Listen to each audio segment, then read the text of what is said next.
సుధీర్‌తో నిన్ను daily phone మాట్లాడుతా అని రహస్యాలు బయటపెట్టిన ఇంద్రజ గారు. సుడిగాలి సుధీర్ అలాగే ఇంద్రజమ్మ గారి యొక్క బాండింగ్ గురించి ప్రత్యేకంగా చెప్పనవసరం లేదు. వీరిద్దరి మధ్య ఎంతో మంచి తల్లి కొడుకుల బంధం ఏర్పడి, ఆ బంధం కాస్త ఇప్పుడు బాగా దృఢపడిపోయిందనే చెప్పాలి. ఇక ఆ బంధం ఎక్కడి వరకు వెళ్ళిపోయిందంటే, సుధీర్ కనిపించకపోయినా, సుధీర్ మాట వినిపించకపోయినా సరే, ఇంద్రజ గారు మాత్రం ఎంతగానో విలవిల్లాడిపోతూ ఉంటారు తల్లి మనసుతో.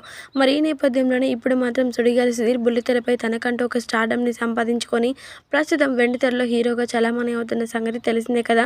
ఇక దీంతో సుధీర్ అభిమానులు సుధీర్ అన్న అమ్మగారిని ఎంతగానో మిస్ అవుతున్నారంటూ వారి కామెంట్స్‌ని ఎంతగానో సోషల్ మీడియా వేదికగా పంచుకుంటూ ఉన్నారు. మరి వీటికి స్పందించిన ఇంద్రజ గారు, ఎవరు కూడా ఎలాంటి బాధపడాల్సిన అవసరం లేదు. ఎందుకంటే మేము ఇద్దరం కూడా మాట్లాడుతలేమంటూ ఎంతగానో ఆవేదన వ్యక్తం చేస్తూ ఉన్నారు ప్రతి ఒక్కరు. కానీ అసలు విషయం ఏంటో ఇప్పుడు నేను చెప్తాను.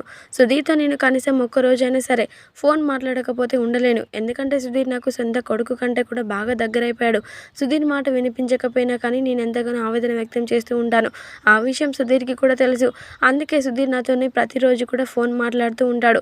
మరి ముఖ్యంగా అమ్మ మీ ఆరోగ్యం జాగ్రత్త, మీరు ఎప్పుడు కూడా హ్యాపీగా ఉండాలి అంటూ నా గురించి ఎంతో గొప్పగా మాట్లాడుతూ ఉంటాడు. మొత్తానికైతే సుధీర్‌కి నేనంటే అమితమైన ప్రేమ, నాతో రోజు కూడా మాట్లాడుతాడు అంటూ ఇంద్రజ గారు సంచయమైన నిజాల్ని బయట పెట్టేశారు. ఇక దీంతో ప్రతి ఒక్క సుధీర్ అభిమానులంతా కూడా సుధీర్ తన అమ్మ అయిన ఇంద్రజ గారితో రోజు మాట్లాడుతున్నందుకు మాకు చాలా సంతోషంగా ఉంది అంటూ వారి అభిప్రాయాల్ని పంచుకుంటున్నారు సోషల్ మీడియా వేదికగా.